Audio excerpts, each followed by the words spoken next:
데살로니가 전서는 박해 가운데서도 믿음에 바로 서기 위해서 노력하는 데살로니가 교인들을 칭찬하고 격려하고 그리스도 재림에 관한 올바른 교훈으로 바르게 양육하기 위해서 기록되었습니다.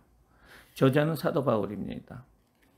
특징으로는 다른 서신에 비해서 교리적인 내용이 적은 반면 교회와 성도들을 향한 바울의 애정어린 권고와 실천적인 내용이 많이 있습니다. 바울의 계시록이라 말할 정도로 종말에 관한 구체적인 언급이 많습니다. 본서를 통해서 초대교회 성도들의 신앙의 중심에는 예수 그리스도의 재림에 관한 소망이 있었음을 알 수가 있습니다. 크게는 1장서부터 3장까지는 칭찬과 격려이고 4장서부터 5장까지는 교훈과 권면입니다. 칭찬받는 교회, 복음 전파 상황과 소망, 디모데를 파송한 바울, 도적적인 교훈, 교리적인 교훈, 생활적인 교훈, 매진말로 구성이 되어 있습니다.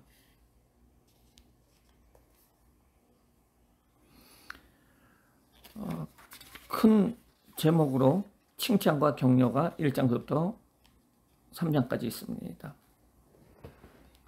첫 번째, 칭찬받는 교회. 인사말. 사도 바울은 실로아노와 디모데와 함께 데살로니가 교회에 편지하며 은혜와 평강을 기원합니다. 바울의 감사. 바울은 실로아노와 디모데와 더불어 데살로니가 교회 성도들이 믿음의 역사와 사랑의 수고와 그리스도에 대한 소망의 인내를 가지고 있음을 감사하며 기도합니다. 복음 전파의 특징. 데살로니가 교회 성도들은 하나님의 사랑하심을 받고 택하심을 입었는데 그들은 능력과 성령과 큰 확신을 통해서 복음을 받아들였습니다. 바울의 칭찬. 그들은 마게도니아와 아가야에 있는 모든 믿는 자의 본이 되었으며 그들의 믿음의 소문이 각지에 퍼지게 되었고요. 데살로니가 교인들은 우상을 버리고 살아계시고 참되신 하나님을 섬기며 부활하신 예수 그리스도께서 강림하심을 기다리고 있습니다. 두 번째, 복음 전파 상황과 소망. 복음 전파에 대한 바울의 자세. 바울은 빌립보에서 고난과 능력을 당하였으나 하나님을 힘입어 복음을 전하였으며 복음을 전할 때에 간사함이나 부정 속임수로 한 것이 아니라 오직 하나님을 기쁘시게 하려 했습니다. 그는 사람에게서 영광을 구하지 않고 성도들을 사모하여 목숨까지도 그들에게 주기를 기뻐하였습니다. 바울이 거룩하고 옳고 흠 없이 행하여 아버지가 자기 자녀에게 하듯이 성도를 권면하고 위로하고 징계한 것은 그들로 하나님의 뜻에 합당하게 행하려 함이라고 말해주고 있습니다. 받아들여진 복음. 바울은 데살로니가 교인들이 하나님 말씀을 받을 때에 사람의 말로 받지 아니하고 유대에 있는 하나님의 교회를 본받아 동족의 박해를 믿음으로 끝까지 지킨 것에 대해서 감사하고 있습니다. 바울의 방문의 차질과 소망. 바울과 동역자들이 한두 번 데살로니카에 가고자 하였으나 사탄이 막아 가지 못하였습니다. 바울과 동역자들의 영광과 기쁨인 성도들은 바울과 동역자들의 소망과 기쁨과 자랑의 면류관입니다. 세 번째, 디모데를 파송한 바울. 디모데 파송의 목적. 바울은 데살로니가 성도들을 굳건하게 하며 그들의 믿음에 대해서 위로함으로 미리 말하였던 장차받을 여러 가지 환난 중 아무도 흔들리지 않게 하기 위해서 디모데를 그들에게 보냅니다. 디모데가 전한 소식과 반응에 대해서 나오는데요. 디모데가 전한 소식은 성도들의 믿음과 사랑의 기쁜 소식이며 성도들이 바울과 동역자들을 간절히 보고 싶어 한다는 소식인데 이에 대해서 바울은 바울과 동역자들은 궁핍과 환난 중에서도 성도들의 주 안에서 굳게 선 믿음으로 말미암아 위로를 받아 기뻐하고 감사하였다는 것입니다. 성도들의 믿음의 부족함을 보충하려고 성도들 보기를 주야로 심히 간구하였습니다. 바울의 중보기도.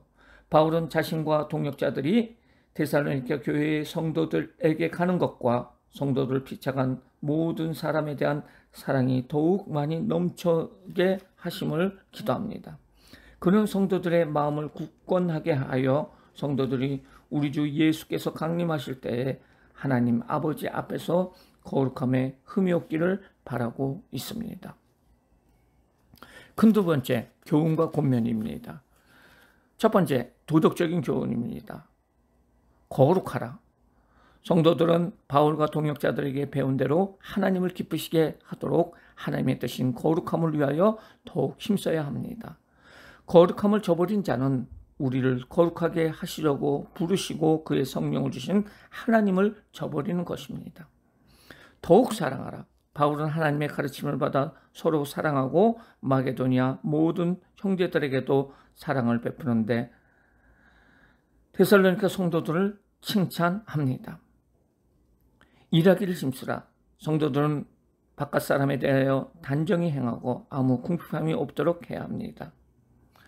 두 번째, 교리적인 교훈입니다. 재림과 부활. 주께서 하늘로부터 강림하실 때 예수 안에서 자던 자들이 먼저 일어나고 살아있는 자들은 그들과 함께 공중에서 주를 영접하게 되며 항상 주와 함께 있게 됩니다. 재림의 태도에 대해서는 예수 안에서 자는 자들에 관하여는 소망 없는 다른 자와 같이 슬퍼하지 말며 우리가 이러한 말로 서로 위로하라고 얘기하고 있습니다. 재림과 준비, 주의 재림의 시기와 때, 어둠에 있는 자들은 평안하다 안전하다 할 그때에 밤에 도적같이 임하게 되고요. 임시한 여자에게 해산의 고통이 이룬과 같이 갑자기 이르는 멸망을 결코 피하지 못한다는 것입니다. 성도들은 빛의 아들이요 낮의 아들이므로 이날이 도둑같이 임하지 못하게 됩니다. 재림에 대한 준비, 깨어서 정신을 차리라. 믿음과 사랑의 호신경을 붙여라. 구원과 소망의 투구를 쓰라.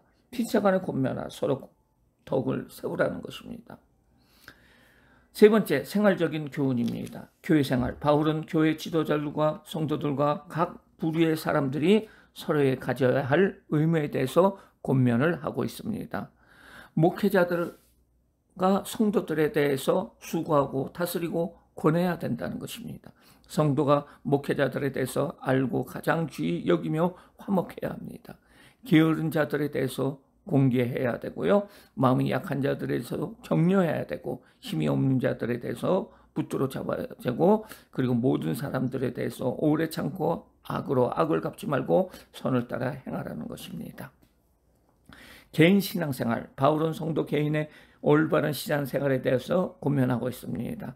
하나님의 뜻은 항상 기뻐하라, 쉬지 말고 기도하라, 범사에 감사하라는 것이고요. 성령 충만한 삶은 성령을 소멸하지 말며 예언을 멸시하지 말며 범사에 좋은 것을 취하고 어떤 모양에도 악을 버려야 됩니다. 네 번째, 맺은 말, 부탁과 축도. 평강의 하나님께서 성도들을 온전히 거룩하게 하시기를 원하시고 계십니다. 예수 그리스도께서 강림하실 때에 그들의 온 영과 혼과 몸이 흠없이 보존되기를 원하십니다. 주 예수 그리스도의 은혜가 있기를 기원하고 있습니다. 바울의 부탁은 바울과 동역자를 위하여 기도하라는 것이고 모든 형제에게 문안하라는 것이고 모든 형제에게 편지를 읽어주라는 것입니다. 기용과 축복에서는 평강의 하나님께서 성도들을 온전히 거룩해 하기를 원하고 있고요. 예수 그리스도께서 강림하실 때 그들의 온 영과 혼과 몸이 흠없이 보존되기를 원하고요. 주 예수 그리스도의 은혜가 있기를 기원하고 있습니다. 데살로니가 전서의 적용과 실천입니다. 우리가 참되신 하나님을 온전히 섬기기 위해서 최우선적으로 버려야 할 나의 우상은 무엇일까요? 바울은 복음 전파의 과정 속에서 언행일치의 분을 보여주었습니다. 우리가 복음 전파자로서의 생활 가운데 가져야 할 결심은 무엇일까요? 하나님의 자녀인 성도는 어떠한 어려운 상황에서도 좌절하지 말고 기뻐해야 합니다. 왜냐하면 하늘나라의 소망을 지니고 있는 사람들이기 때문입니다. 이러한 복된 소망을 가지고 현실에서 믿음과 사랑과 소망 가운데 주를 위해서 사는 것이 복된 삶입니다.